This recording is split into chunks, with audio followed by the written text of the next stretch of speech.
സാറേ ഇതങ്ങോട്ട് പിടിച്ചോളി. 5 ലക്ഷം ഉണ്ട്, ഒരു ടോക്കൺ.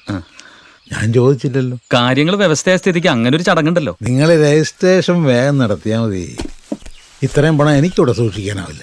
അത് കൈക്കലാക്കാൻ ആരെങ്കിലും എന്നെ കൊന്നും തന്നെ വരും. വേണ്ട വേണ്ട. അല്ല, ഈ ക്യാഷ് സാറ് വീട്ടിൽ വെക്കണ്ട, ബാങ്കിലിടാലോ. എനിക്കതിന് ബാങ്ക് അക്കൗണ്ട് ഒന്നും ഇല്ലിപ്പോ. പിച്ചക്കാർക്ക് വരെ ബാങ്ക് അക്കൗണ്ടും ATM കാർഡും പാൻ നമ്പറുള്ള കാലം. ഇൻകം ടാക്സ് റേഡ് വേറെ. ഏതായാലും ഒരു അക്കൗണ്ട് അങ്ങോട്ട് തുടങ്ങാം.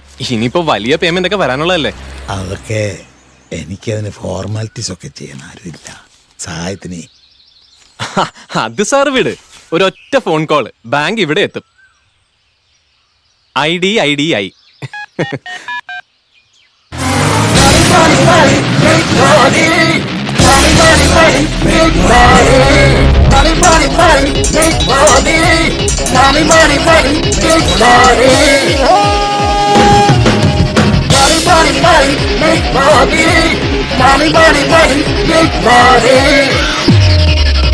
Need all your money, I never tell you honey. Grab all your body and treat you like a honey. We need all your money, I never tell you honey. You grab all your money and treat you like a honey. Money, money.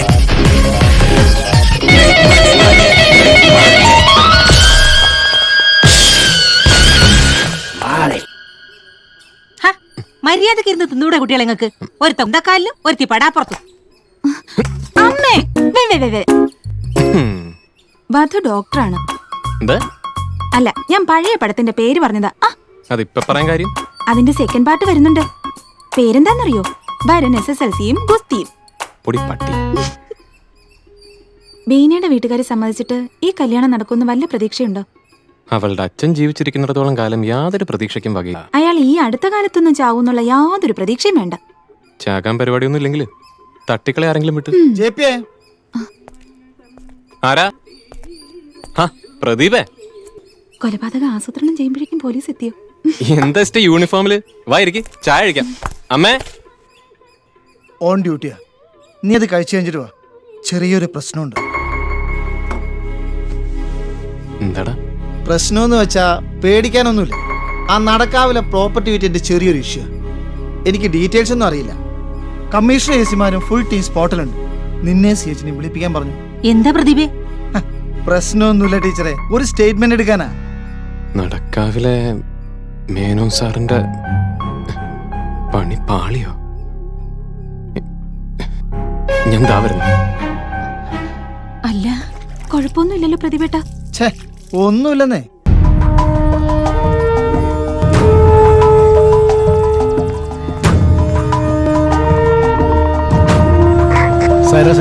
Nadakkavu over.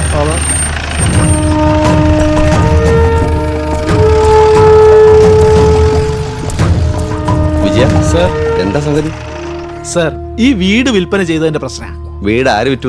Sir, വിദേശകാര്യ secretary Chandrasekhar മേനോന്റെ തറവാട് വീടായത്. അതറിഞ്ഞു. ഈ commissioner collector ഓടി വന്നത് അതുകൊണ്ടാണല്ലോ. ആർക്കാ വിറ്റത്? ആരാ വിറ്റത്? സർ, മൂപ്പരുടെ അച്ഛൻ തന്നെയാ സംഭവം കച്ചവടാക്കിയത്.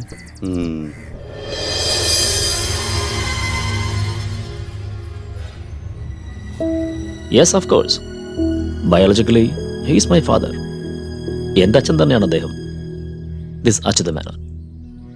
എൻ്റെ ഒരു സ്കൂൾ ഫൈനൽ കാലത്ത് വീട് വിട്ടുപോയ അദ്ദേഹത്തെ പിന്നെ ഞാൻ കാണുന്നത് അമ്മയുടെ ബോഡി ബറി ചെയ്യുമ്പോൾ ശ്മശാനത്തിൽ വെച്ചാണ്, കാഴ്ചക്കാരുടെ കൂട്ടത്തിൽ. അപ്പോഴേക്കും ഞാനും അനിയത്തിയും അറിഞ്ഞിരുന്നു അച്ഛനും അമ്മയും ലീഗലി സെപ്പറേറ്റഡ് ആയിരുന്നു വർഷങ്ങൾക്ക് മുമ്പ് എന്ന്.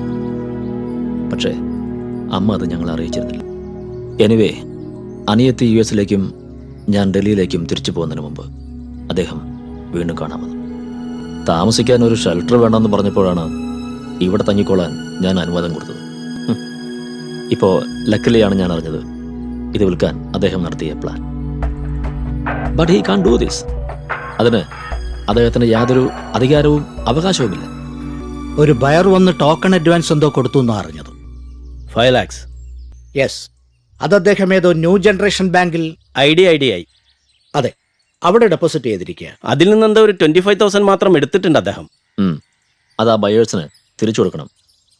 25,000 ഞാൻ തരാം. സർ, സർ, ആ കക്ഷികൾ വന്നിട്ടുണ്ട്. സ്ഥലം മേടിച്ചു എന്ന് പറയുന്ന. വിളിക്കേ. സർ,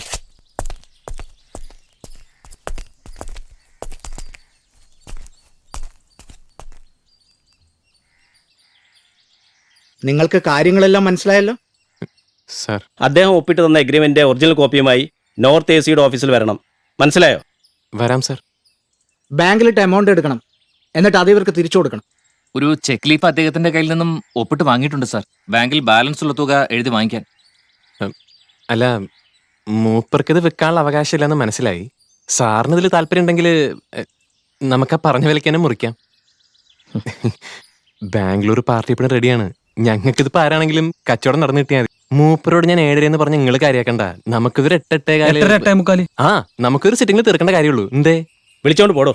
ഹലോ, പുറത്തേക്ക് പോണം. അല്ല സാർ, പോവാനല്ലേ പറഞ്ഞത്? തന്നോടും കൂടിയാ പറഞ്ഞാ മതി, പോയിക്കോളാം. വൺ മോർ തിങ്, മീഡിയ ഒരു തരത്തിലും അറിയരുത് കേട്ടോ. അത് നിങ്ങൾ രണ്ടുപേരും വേണം ശ്രദ്ധിക്കാൻ.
അങ്ങനെ പവനായി ശവമായി.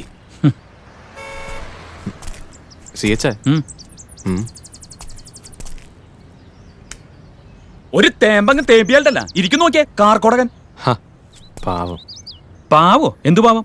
മക്കളെയും പറ്റിച്ച് വീട് വെക്കാൻ നോക്കി ഇയാളോ ഫ്രോഡ്. മക്കള് ഈ സാധുവിനോട് ഉപേക്ഷിച്ചിട്ട് പോയതാ മകൻ. ഇവനൊക്കെ ഒരു പട്ടിയെ പോറ്റുന്ന ചെലവുണ്ടാവില്ലല്ലോ സ്വന്തം തന്തയെ പോറ്റാൻ. കോട്ടും സൂട്ടും ഇട്ട് മറയ്ക്കാനാവില്ല മോനെ, സത്യം.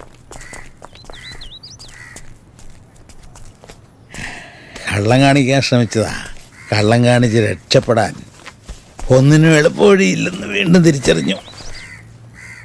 നിങ്ങളോട് ചെയ്ത തെറ്റിന് ശിക്ഷ എന്താണെന്ന് വെച്ച് തരാം. തല്ലരുത്. വേദന ഭയന്നല്ല. ചത്തുപോയാലേ നിങ്ങൾ കുട്ടികൾ പിടിയില്ല. അത് വേണ്ട. എങ്ങോട്ടാ അറിയില്ല.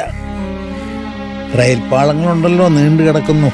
അത് യാത്ര പോകാനും യാത്ര അവസാനിപ്പിക്കാനും രണ്ടിനും പറ്റും. ഏതെന്ന് തീരുമാനിച്ചിട്ടില്ല.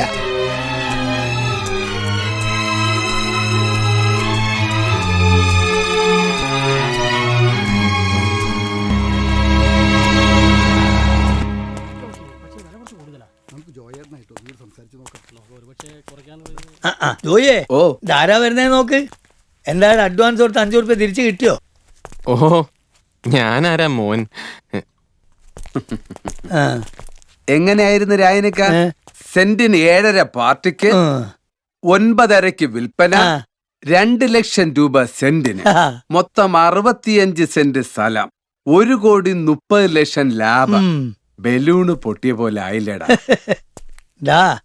തെങ്ങിന്റെ മേലേക്ക് പാഞ്ഞു കയറിയ ചരിത്രല്ലേ നമ്മക്ക്. കൈക്കും കാലും തളപ്പിട്ട് വളരെ സൂക്ഷിച്ചു വേണം ഓരോ അടിയും കയറാൻ. ആരാ എനിക്ക് ഒരു കച്ചവടത്തിന് ഇറങ്ങുമ്പോൾ ലാഭം കാണാതിരിക്കും? എല്ലാ കച്ചവടം ഒരുപോലെ നടന്ന ചരിത്രം ഇല്ലല്ലോ ആർക്കും. പിന്നെ റിയൽ എസ്റ്റേറ്റിന്റെ മര്യാദയും മര്യാദ കേടും, അത് രണ്ടും ഞങ്ങൾ പഠിച്ചത് നിങ്ങളുടെ സ്കൂളിൽ നിന്നല്ലേ. അതൊക്കെ ശരി തന്നെ മോനെ. പക്ഷെ ഇന്ത്യ മഹാരാജ്യത്തെ ചില നിയമങ്ങളൊക്കെ അല്ലേ ഏത് കളിക്കും. എന്റെ രാൻക, ഈ ഇന്ത്യ മഹാരാജ്യം എന്ന് പറയുന്നത് തന്നെ ഒരു വലിയ റിയൽ എസ്റ്റേറ്റ് ഡീൽ നിന്നുണ്ടായതല്ലേ. ബ്രിട്ടീഷുകാരുടെ തിരിച്ചു കിട്ടിയ പ്രോപ്പർട്ടിയുടെ കാര്യസ്ഥാനത്തിന് വേണ്ടിയുള്ള തർക്കമല്ലേ നമ്മൾ 2 മുറിച്ച് 2 പേരിട്ട് 2 പാർട്ടിയുടെ പേർക്ക് രജിസ്റ്റർ ചെയ്ത് പ്രോബ്ലം സോൾവ് ചെയ്തത്. അവിടെ നിന്നാണല്ലോ റിയൽ എസ്റ്റേറ്റ് കച്ചവടത്തിന്റെ കള്ളക്കളികൾ നമ്മൾ പഠിച്ചതും ഇന്നും തുടരുന്നതും. മോനെ, ഈ മൂപ്പരെ സോഷ്യൽ സ്റ്റഡീസ് പഠിപ്പിക്കല്ലേ. എന്നാലും എനിക്ക് ഞങ്ങൾ ഇറങ്ങട്ടെ. എന്തെങ്കിലും പൊട്ടുംപൊളിയും കിട്ടുന്ന സംഗതി വന്നാ ഞങ്ങളെ വിളിക്കാൻ മറക്കണ്ട. നമ്മൾ ഇവിടെയൊക്കെ തന്നെ ഉണ്ടാവും. വാ. ശരി ശരി. അമ്മേ ചായ. ഓ നേരം വെളുത്തോ നിനക്ക്?